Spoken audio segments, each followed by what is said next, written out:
दिल के झरोके में तुझको बिठा कर, यादों को तेरी मैं दुल्हन बना कर। जिसे आप दिलो जान से ज्यादा चाहते हो, अगर वो किसी और की हो जाए तो दिल टूट जाता है।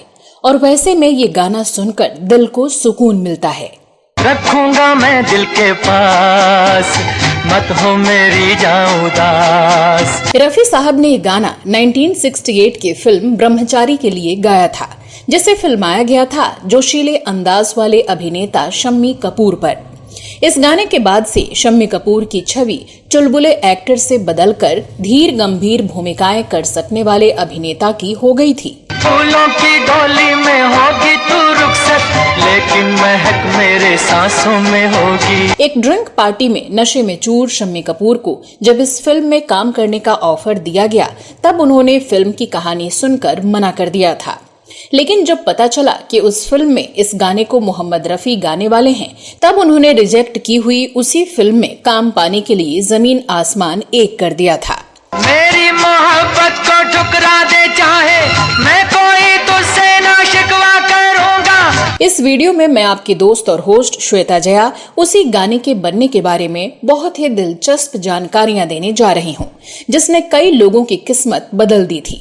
आंखों में रहती है तस्वीर तेरी, सारी उम्र तेरी पूजा करूंगा। इस वीडियो में जानेंगे और भी बहुत कुछ, आप बने रहिए हमारे साथ।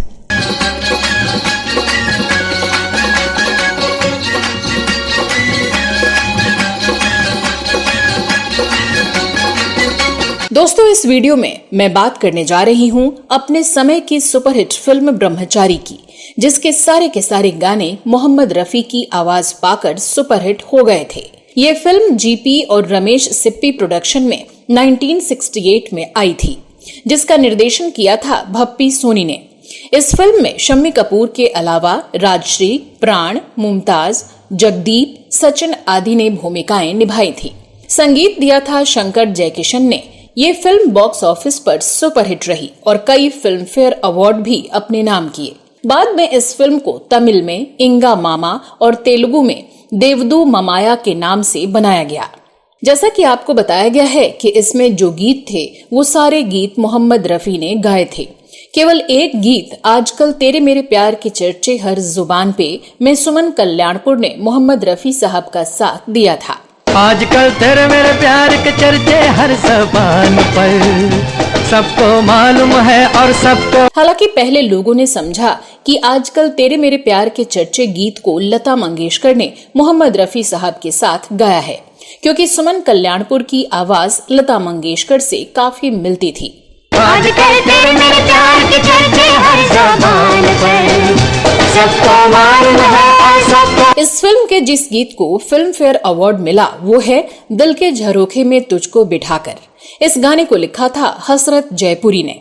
दिल के झरोके में तुझको बिठा कर, यादों को तेरी मैं दुल्हन बना कर। फिल्म फेयर के सर्वश्रेष्ठ गायक पुरस्कार के लिए इसी फिल्म के एक और गीत को नामांकित किया गया था। ये गाना था मैं गाऊं तुम सो जाओ। सुख सपनों में खो जाओ, मैं गाऊं तुम सो। जिसे रफी साहब ने ही गाया था। इस गाने के लिए गीतकार शैलेंद्र को सर्वश्रेष्ठ गीतकार के लिए फिल्म फेयर अवार्ड मिला था। मैं गाऊं तुम सो जाओ, मैं गाऊं तुम सो जाओ। संगीतकार शंकर जयकिशन को इसी फिल्म के संगीत के लिए सर्वश्रेष्ठ संगीतकार का फिल्म फेयर अवार्ड मिला था। फिल्म के ये सारे गाने शम्मी कपूर पर फिल्माए गए थे। शम्मी कपूर के बारे में खास बात ये थी कि वो न केवल संगीत को तवज्जो देते थे, बल्कि उनको संगीत की गहरी समझ थी और वो जानते थे कि उनकी सफलता में संगीत का बहुत बड़ा हाथ है। जब रफी साहब की आवाज की बात हो तो शायद ही कोई अभिनेता हो जिनकी कामयाबी में रफी साहब की आवाज का हाथ नहीं हो। शम्मी कपूर जी जानते थे कि जिन फिल्मों में रफी साहब के गाने हों उन फिल्मों को हिट होना ही है और कोई भी एक्टर किसी हिट फिल्म को अपने हाथ से जाने नहीं देगा। लेकिन शम्मी कपूर ने नशे की हालत में पहले इस फिल्म को रिजेक्ट कर दिया था। असल में ड्रिंक पार्टी में मशहूर फिल्म निर्माता जीपी सिप्पी ने शम्मी कपूर को अपनी अगली फिल्म की कहानी सुनाई थी, लेकिन नशे की हालत में इस कहानी को सुनकर शम्मी कपूर ने मुंह बिचका दिया और सिप्पी साहब को लगा कि शम्मी कपूर को उनकी अगली फिल्म में काम करने में रुचि नहीं है, इसलिए उन्होंने इस बारे में उनसे ज्यादा बात नहीं की। इसके बाद सिप्पी साहब ने अपने प्रोडक्शन के तले उस फिल्म को लॉन्च कर राजेंद्र कुमार को बतौर हीरो साइन कर लिया।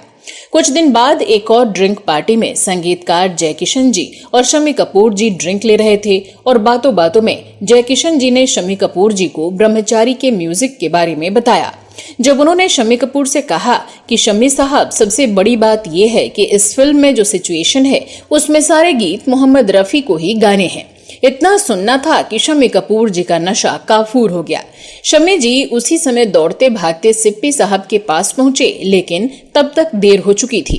सिप्पी साहब ने ये कहकर शम्मी कपूर को निराश कर दिया कि राजेंद्र कुमार को साइनिंग अमाउंट भी दिया जा चुका है। सिप्पी साहब ने कहा, हमारी पहली पसंद तो आप ही थे, लेकिन आपने तो खुद ही मना कर दिया था, अब तो कुछ नहीं हो सकता। राजेंद्र कुमार को मना करना ठीक नहीं रहेगा, लेकिन शम्मी कपूर ने तो जिद पकड़ ली कि वो फिल्म वही करेंगे, जो भी करना हो आप कीजिए।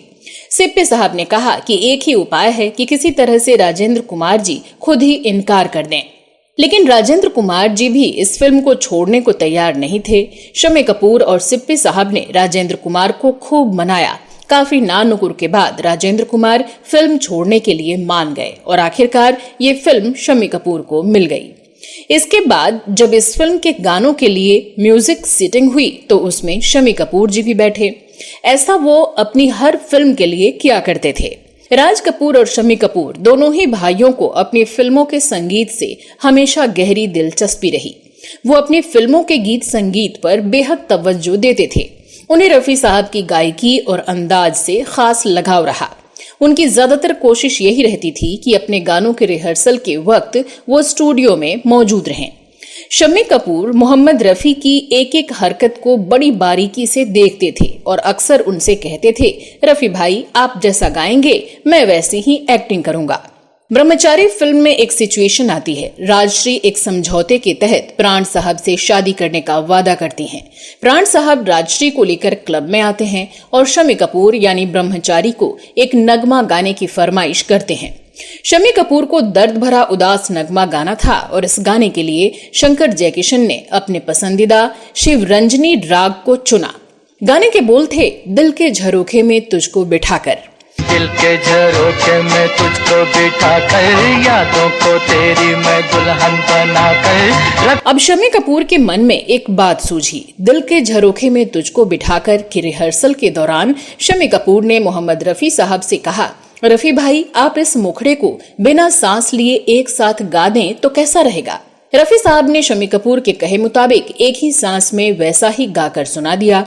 शम्मी कपूर रफी साहब को हैरत से देखते रह गए, क्योंकि एक सांस में गाने में आवाज उखड़ सकती थी, लेकिन रफी साहब ने जैसा गाया वो शम्मी कपूर के अलावा शंकर जयकिशन जी को भी जच गया और इसे ही फाइनल कर लिया गया। अब भी तेरे सुर्ख होठों के प्याले मेरे तस्वीर में साकी बने हैं। हालांकि इसके बाद रफी साहब ने मजाक में शम्मी कपूर से कहा, तुम मुझसे गाना गवा रहे हो या मेरी सांस बंद कराना चाहते हो? बस बहुत हुआ, जिंदा रहूंगा तो गाना गाऊंगा ना। यह सुनकर वहां मौजूद सभी लोग हंसने लगे थे।